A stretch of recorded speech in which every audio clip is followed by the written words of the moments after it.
뉴욕 한인회가 지난 금요일 미주 한인의 날 및 뉴욕 한인의 밤 행사를 개최했습니다. 행사에는 뉴욕 시장과 연방의원 등 주요 정치인들이 총출동했습니다.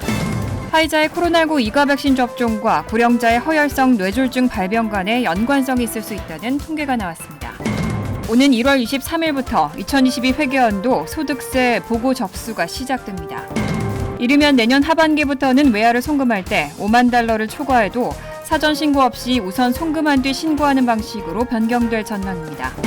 취업이민 1, 2순위에 해당하는 신청자들의 취업이민 청원 프리미엄 프로세싱이 확대됩니다. 이상은 이 시각 주요 뉴스입니다. 시청자 여러분 안녕하십니까? KBN 뉴스입니다. 지난 금요일 미 전역에서는 미주 한인의 날을 기념하기 위한 다양한 행사가 열렸습니다. 뉴욕 한인회도 미주 한인의 날 및 뉴욕 한인의 밤 행사를 개최했는데요. 행사에는 뉴욕 시장과 연방의원 등 주요 정치인들이 총출동했습니다. 높아진 한인 사회의 위상을 실감할 수 있었습니다. 보도에 지한샘 기자입니다. 지난 금요일 뉴욕 맨해튼 지그펠드 연회장에서 열린 제63회 뉴욕 한인의 밤 행사.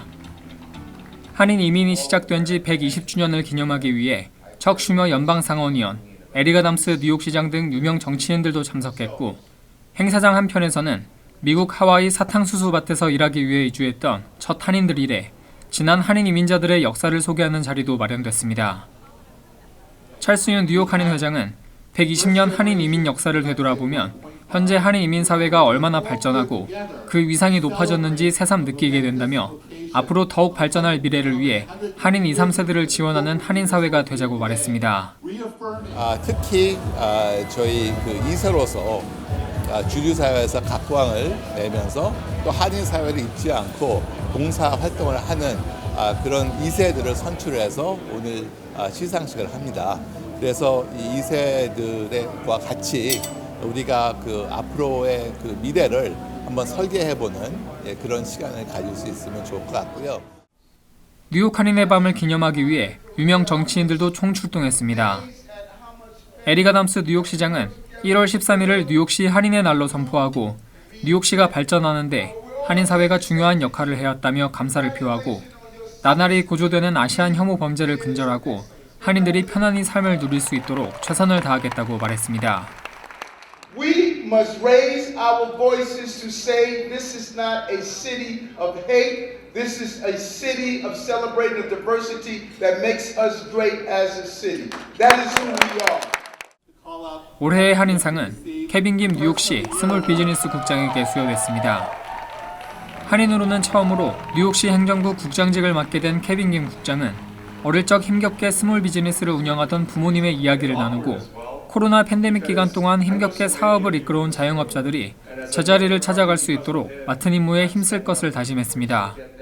Many of them who actually started businesses during the pandemic, and you kind of say to yourself, who does that? But then as a son of immigrant small business owners, you look into their eyes, you see the grit, you see the perseverance, you know that they don't have any other choice. Limited English fluency, few other work options, they've got to feed their family. Education becomes a focus because they live for the next generation. 또 커뮤니티 개척자상은 ABC 뉴스 기자 세판 김이 수상했으며 공익 개척자상은 그레이스 이 뉴욕주 하원 의원, 차세대상 뮤지컬 K-팝을 연출한 제이슨 김, 기업가상 코카콜라 폴 몰리건 대표, 그리고 징검다리상은 팬데믹 기간 동안 한인사회 소외된 이웃들에게 지원을 아끼지 않은 케빈 리빙스턴 대표가 수상했습니다. KBN 뉴스 지한샘입니다. 오늘은 흑인 인권운동가 마틴 루터킹 목사를 기념하는 날이죠. 바이든 대통령은 기념일을 하루 앞둔 어제 기념 연설에서 민주주의와 투표권을 수호하겠다는 의지를 강조했습니다. 어제 바이든 대통령은 조지아주 애틀랜타의 흑인교회 에베네셀 침례교회를 방문해 마틴 루터킹 데이를 기리며 연설했습니다. 이 교회는 킹 목사가 암살되기 전인 1968년까지 목사로 있었던 역사적인 교회입니다. 바이든 대통령은 연설에서 킹 목사가 자신의 유일한 정치적 영웅 가운데 한 명이라고 언급하고 미국 역사상 현재가 선택의 시간이라고 진단하며 우리가 독재주의보다 민주주의를 선택하는 사람들인가라고 묻고 민주주의 선택을 촉구했습니다. 바이든 대통령은 우리는 혼돈보다 공동체를 선택해야 하고 증오 대신 사랑을 선택할 것인지가 이 시대의 중요한 질문들이라면서 자신이 여러분의 대통령으로 여기에 온 이유라고 믿는다고 말했습니다. 또 킹 목사의 삶과 유산은 우리에게 길을 보여주고 있고 우리는 주의를 기울여야 한다고 밝혔습니다. 이어 브라질 등에서의 민주주의의 제도적 붕괴에 주목하면서 민주주의가 후퇴할 수 있다고 우려하고 진보는 결코 쉽지 않지만 항상 가능하며 완벽한 연합의 행진 속에 더 좋아질 수 있다고 덧붙였습니다. 하지만 이 변곡점에서 우리는 경제적 정의와 시민권, 투표권, 민주주의를 보호하기 위해 계속 많은 일을 해야 한다는 것을 알고 있다고 강조했습니다. 그리고 이런 우리의 일들이 미국의 영혼을 구원하는 것이라는 점을 기억한다고 덧붙였습니다. 이 밖에 바이든 대통령은 민주당이 추진해왔지만 공화당이 하원을 장악하며 꺾인 투표권 확대에 대해서도 필요성을 강조했습니다. 최근 미 전역에서 오미크론의 하위 변이 XBB 1.5의 감염 비율이 급증하고 있습니다. 세계보건기구 WHO는 이 XBB 1.5 변이가 전 세계적으로 확산될 수 있다고 우려하고 있습니다. CDC 추정치에 따르면 오미크론의 하위 변종 중 하나인 XBB 1.5 변이는 지난주 미 전역 신규 코로나19 감염 사례 가운데 43%를 차지했습니다. 전주 XBB 1.5의 감염 비율인 30%와 비교해 13%포인트 늘어난 수치입니다. 또 해당 변이는 오미크론 하위 변종 가운데 유일하게 그 확산세가 증가하고 있는 것으로 나타났습니다. CDC는 XBB 1.5 변이가 앞으로 몇 주 안에 미 전역을 강타할 것으로 전망하고 있습니다. 지난주 미 전역에서의 코로나19 감염 관련 사망자 수는 3,900명으로 집계돼 지난해 8월 이후 가장 높았습니다. CDC는 코로나19의 감염 확산세가 미국 대부분 지역에서 높은 수준인 것으로 분석했습니다. 세계보건기구는 이런 XBB 1.5 변이에 대해 유전적 특성과 초기 성장률 추정치를 고려했을 때 앞으로 세계적인 확산을 가져올 수 있다고 지적했습니다. 다만 XBB 1.5의 성장 우위 추정치는 미국에 국한된 것이기 때문에 신뢰도는 낮은 것으로 평가됐습니다. 한편 세계보건기구는 지난주 마스크 착용 지침을 개정했습니다. 세계보건기구는 현재 코로나19가 전 세계적으로 확산되고 있기 때문에 지역의 역학적 상황과 관계없이 사람들이 붐비는 공간에서 마스크를 착용할 것을 권장했습니다. 한편 전문가들은 미국의 코로나19 감염 사례가 다소 감소하고 있지만 이것은 많은 사람들이 코로나19 자가진단 키트로 검사하며 보건부에 신고하지 않는 경우가 많기 때문에 과소평가된 것이라는 입장입니다. 화이자의 코로나19 2가 백신 접종과 고령자의 허혈성 뇌졸중 발병 간에 연관성이 있을 수 있다는 통계가 나왔습니다. 이에 대해 보건당국은 예비조사를 진행했고 실제 연관성이 있을 가능성은 희박하다고 밝혔습니다. 질병통제예방센터와 식품의약국은 지난 13일 홈페이지에 게재한 성명에서 CDC의 준실시간 감시 체계인 백신 안전 데이터 링크가 화이자 2가 백신 안전성 우려에 대한 추가 조사가 필요한 수준의 통계 결과를 내놨다고 밝혔습니다. 이와 관련해 두 기관은 백신 안전 데이터 링크가 보인 신호에 신속히 대응해 조사한 결과는 화이자 바이오엔텍의 코로나19 2가 백신을 맞은 65세 이상자가 접종 후 21일 이내에 허혈성 뇌졸중을 일으킬 확률이 접종 후 22일에서 44일보다 큰지 여부에 대한 의문을 제기했다고 말했습니다. 허혈성 뇌졸중은 뇌혈관이 막혀 발생하는 치명적인 질환입니다. 다만 실제로 화이자 2가 백신 접종이 고령층의 허혈성 뇌졸중 발병 확률을 높일 가능성은 희박한 것으로 평가되고 있습니다.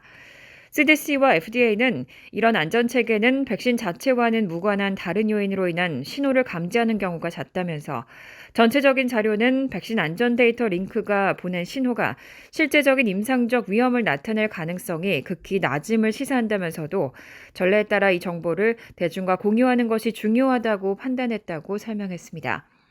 특히 CDC와 FDA가 관리하는 또 다른 감시 체계인 백신 부작용 신고 시스템이나 다른 대규모 연구에서는 2가 백신 접종이 고령층의 허혈성 뇌졸중 발병에 영향을 미친다는 징후가 포착되지 않았다고 강조했습니다.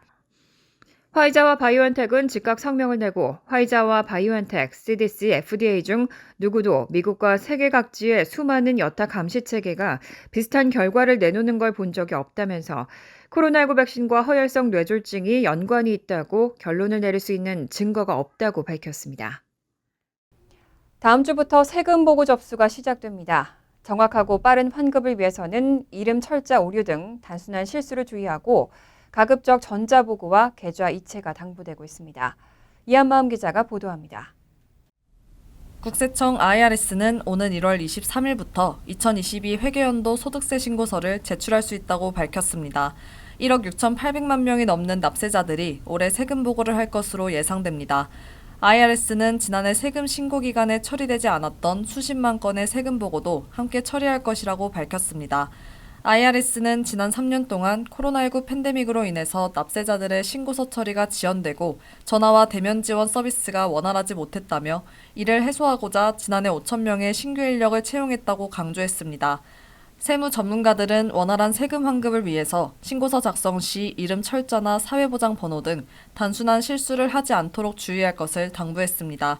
또 가급적 전자보고와 계좌이체를 선택하는 것도 빠른 세금 환급을 받는 방법이라고 설명했습니다. 특히 올해는 IRS가 감사원을 추가 확보하면서 감사 및 징수 활동이 더 강화될 것이라며 각종 증빙 서류를 잘 챙겨야 한다고 조언했습니다. 세금 환급금은 통상 전자보고 후 2, 3주 이내에 계좌이체로 수령할 수 있습니다. 1월 23일에 신고서를 제출하면 2월 초에도 받을 수 있지만 세금 보고가 몰리는 시기에 제출하면 이보다 더 늦어질 수 있어서 가급적 일찍 보고를 마치는 것이 좋습니다. 근로소득 세액공제나 부양자녀 세액공제를 받는 경우 자격 여부 확인 절차를 거쳐야 해서 환급이 한 달 정도 더 늦어질 수 있습니다. 환급이 늦어질 경우 IRS 웹사이트에 내 환급금은 어디에 또는 모바일 앱 IRS 투고를 통해 진척 상황을 확인할 수 있습니다. IRS는 세금 보고를 접수한 후 10건 중 9건은 통상 21일 안에는 환급 처리되며 빠르면 10일 이내에 지급하기도 한다고 밝혔습니다. 올해 세금 보고 마감일은 4월 18일입니다. 원래 4월 15일이 마감일이지만 올해는 토요일이며 17일은 공휴일이어서 다음 날인 18일이 마감일이 됩니다. KBN 뉴스 이한마음입니다. 이르면 내년 하반기부터는 외화를 송금할 때 연 5만 달러 문턱이 없어집니다. 5만 달러를 초과해도 일상적인 외화 거래의 경우는 사전 신고 없이 우선 송금한 뒤 신고하는 방식으로 변경될 전망입니다. 오늘 한국 정부에 따르면 기획재정부는 이달 말 1999년 만든 기존 외국환 관리법을 대체하는 신외환법 기본 방향을 발표할 예정입니다. 현행 외국환 거래법상 해외 송금은 연간 5천 달러까지만 비교적 자유롭게 가능하고 이 한도를 넘어서면 송금이 까다로워집니다. 외국환 거래은행 영업점을 통해서만 송금할 수 있고 송금 사유와 금액을 확인할 수 있는 증명서류도 신고해야 합니다. 송금 전에 어떤 목적으로 얼마나 쓸지 사전에 신고해 통과해야 송금할 수 있다는 의미입니다. 예를 들어 4인 가족이 유학 목적으로 미국에 1년간 체류할 경우 초기 정착비로 송금할 월세 보증금과 차량 구매비, 입학금 등을 모두 입증해야 하는데 보통 이런 거래는 금액을 송금한 뒤에야 이루어지는 만큼 먼저 서류를 증빙해야 하는 모순이 있는 겁니다. 또 출입국 사실과 인감, 재직, 납세 증명 등 서류도 준비해야 합니다. 신고를 누락하면 1억 원 이하 과태료 또는 벌금, 1년 이하 징역을 받을 수 있습니다. 그런데 신외환법에선 이런 사전 신고 원칙을 없앱니다. 일상적인 외환 거래일 경우 거래 유형이나 상대방, 규모 등만 사후 신고하는 방식입니다. 대규모 외환 유출입 등 당국의 모니터링이 필요한 거래나 당국의 사전 인지가 필요한 거래, 사후 변동 사항을 지속적으로 확인해야 하는 거래 등 반드시 사전에 신고해야 할 일부 거래만 법으로 규정한다는 계획입니다. 또 은행으로 한정한 외국환 거래기관을 기준을 충족한 제2금융권으로 확대할지도 검토하고 있습니다. 정부는 이달 말쯤 경제부총리 주재로 장관급 회의를 열고 연내 개정안을 마련해 이르면 내년 하반기부터 시행할 계획입니다. 취업이민 1, 2순위에 해당하는 신청자들의 취업이민 청원 프리미엄 프로세싱이 확대됩니다. 이민 신속 처리 서비스가 확대되면서 이민 적체 해소에 도움이 될 것으로 보입니다. 지난 10일 연방이민서비스국은 오는 1월 30일부터 취업 1순위 카테고리인 E13, 다국적 경영진 및 관리자와 2순위 카테고리인 E21, 내셔널 인터레스트 웨이버에 해당하는 신청자의 I-140 신규 신청에 대해 프리미엄 프로세싱을 시행한다고 발표했습니다. 이에 따라 해당 대상자 가운데 프리미엄 프로세싱 신청을 원하는 신청자는 별도의 신청서를 제출해야 합니다. 지난해부터 연방이민서비스국은 해당자 가운데 I-140가 계류 중인 신청자들에게 프리미엄 프로세싱을 시행하는 등 이민 적체를 해소하기 위해 노력하고 있습니다. 또 연방이민서비스국은 올해 3월에서 4월에는 학생비자 소지자의 졸업 후 현장 실습 신청과 스템 OPT 연장 신청, 노동허가 신청서에 대한 프리미엄 프로세싱을 제공하고 이후 5월에서 6월에는 비민비자 갱신, 연장 신청서에 대한 프리미엄 프로세싱을 제공함으로써 이민국의 신속 처리 서비스를 확대할 계획이라고 밝혔습니다. 지난 13일 밤 뉴욕의 JFK 국제공항에서 활주로를 건너가던 항공기와 이륙을 준비하던 또 다른 항공기가 서로 충돌할 뻔했습니다. 다행히 관제사의 정지 신호로 충돌은 면했지만 항공 당국이 수사에 들어갔습니다. 지난 13일 밤 뉴욕의 JFK 국제공항에서 활주로를 건너가던 항공기와 이륙을 준비하던 다른 항공기가 서로 충돌할 뻔한 사건이 발생했습니다. 다행히도 한 관제사가 충돌 직전에 아메리칸 에어라인의 다른 항공기가 활주로를 건너오는 것을 발견하고 이륙 준비 중인 델타 항공기를 정지시켰습니다. 해당 항공기의 이륙을 취소하라는 관제사의 다급한 목소리는 항공기 교신을 추적 게재하는 웹사이트 라이브 ATC에 녹음됐습니다. 그러자 막 이륙하려던 델타 항공의 보잉 737 여객기는 공항 활주로비에 안전하게 멈춰섰고 바로 그 앞으로 다른 비행기가 가로질러 지나갔습니다. 남캘리포니아 대학교 항공안전과 교수이자 은퇴한 전직 파일럿인 존 콕스 교수는 관제탑이 이륙 금지령을 내린 것은 적절한 조치였다며 항공기 조종사가 이륙 준비 중에 이를 포기하고 항공기를 멈춰 세우는 일은 너무 많이 겪는 친숙한 일이라고 전했습니다. 또 조종사들은 거의 매일 시뮬레이터를 통해 비상시 이륙금지 명령의 이행 연습을 하고 있다고 덧붙였습니다. 연방항공청은 델타 항공기가 활주로에서 멈춰선 곳은 아메리칸 항공의 비행기가 바로 곁에 계류장에서 활주로를 가로질러 건너간 곳에서 불과 300m도 못 되는 아슬아슬한 거리였다고 설명했습니다. 또 사건 다음 날인 14일 이 사건에 대한 수사를 시작한다고 발표했습니다. 연방교통안전위원회도 이번 충돌 미수 사건을 조사 중이라고 밝혔습니다. 인디애나에서 아시안 여대생이 버스에서 여러 차례 흉기로 공격을 당하는 사건이 또 벌어졌습니다. 용의자는 미국을 날려버릴 사람을 한 명이라도 줄이기 위해서 해당 학생을 공격했다고 주장했습니다. 56살 용의자 빌리 데이비스는 지난 11일 인디애나주 블루밍턴 지역을 운행하는 버스에서 18살 아시안 여대생의 머리를 여러 차례 흉기로 찌른 혐의로 기소됐습니다. 피해 학생은 경찰 진술에서 버스에서 내리기 위해 문이 열리기를 기다리던 중 사건이 발생했다고 진술했습니다. 버스 내부가 찍힌 영상을 보면 사건이 있기 전까지 데이비스와 피해 학생 사이에는 별다른 접촉이 없었습니다. 현지 사법당국에 따르면 피해 학생은 머리에 자상을 입고 병원으로 옮겨졌습니다. 데이비스는 경찰에 우리나라를 날려버릴 사람을 한 명이라도 줄이려고 범행을 저질렀다고 주장한 것으로 알려졌습니다. 피해 학생이 재학하고 있는 인디애나대는 지난 13일 성명을 내고 이번 주 블루밍턴에서는 슬프게도 아시안 혐오가 실제한다는 점을 일깨웠다며 그 누구도 배경이나 민족, 소속 등을 이유로 괴롭힘이나 폭력을 당해선 안 된다고 밝혔습니다. 이날 블루밍턴 시장 존 해밀턴도 모든 형태의 인종차별을 규탄한다며 아시아 지역사회를 향한 연대를 표명했습니다. 간추린 소식입니다. 케빈 메카시 하원 의장은 바이든 대통령이 2월 7일 두 번째 국정연설을 할 것이라고 밝혔습니다. 메카시 하원 의장은 바이든 대통령에게 보낸 초청장에서 새해에는 강력한 경제와 안전한 국가, 자유 위에 세워진 미래, 책임 있는 정부를 향해 일해야 할 책임감과 함께 새로운 의회가 들어선다며 미국 국민들은 미국의 새로운 방향을 제시하고 공통점을 찾고 그들의 우선순위를 논의하기 위해 우리를 워싱턴으로 보냈다고 썼습니다. 카린 장 피에르 백악관 대변인은 바이든 대통령이 메카시 의장의 친절한 초대를 받아들였고 연설을 하기를 고대한다고 밝혔습니다. 뉴저지 주정부에 따르면 커버 올키즈 프로그램 확대에 따라 올해부터 18세 이하 미성년자는 소득 자격만 충족하면 이민신분에 상관없이 주정부 건강보험인 뉴저지 패밀리 케어를 신청할 수 있습니다. 주정부에 따르면 18세 미만 미성년자의 경우 가구 소득이 연방 빈곤선 355% 이하이면 뉴저지 패밀리 케어 신청이 가능합니다. 신규 가입 신청이나 문의 등은 뉴저지 패밀리 케어 웹사이트에서 할 수 있습니다. 웹사이트에는 한국어로도 안내문이 게시되어 있습니다. 현재 뉴욕을 포함해 전국 9개 주에서 이민 신분에 상관없이 미성년자에게 건강보험 가입 자격을 부여하고 있습니다. 뉴욕시 보건국 발표에 따르면 지난 2021년 한 해 동안 뉴욕시에서 마약 및 약물 남용으로 인한 사망자는 2,668명으로 집계됐습니다. 전년보다 565명 늘어난 것으로 역대 최고치입니다.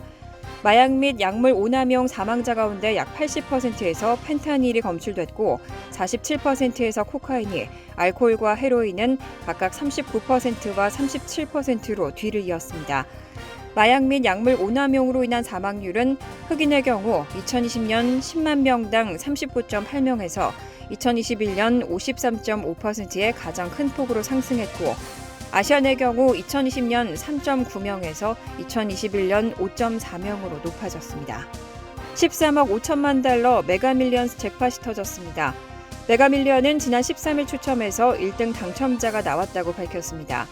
1등 당첨자의 신원은 알려지지 않았지만 동북부 메인주의 요크 카운티의 레바논 지역에서 복권을 구매한 것으로 파악됐습니다. 1등 당첨자가 나온 것은 지난해 10월 이후 3개월 만으로 그간 당첨금은 13억 5천만 달러로 불어났습니다. 메가밀리언 사상 역대 두 번째로 큰 금액입니다. 환율과 증권 소식입니다.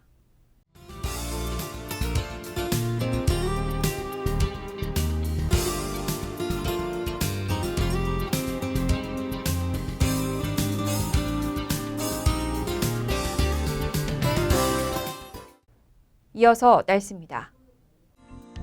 화요일은 점차 구름이 많아지겠고 오후에는 비 내릴 가능성이 있습니다. 낮 최고 기온은 43도, 섭씨 6도, 밤 최저 기온은 42도, 섭씨 5도로 예상됩니다. 수요일은 대체로 화창하지만 늦은 밤에는 소나기 내릴 가능성이 있습니다. 목요일은 종종 비가 내리겠습니다. 이상으로 KBN 뉴스를 마칩니다. KBN과 함께 즐거운 저녁 되시기 바랍니다.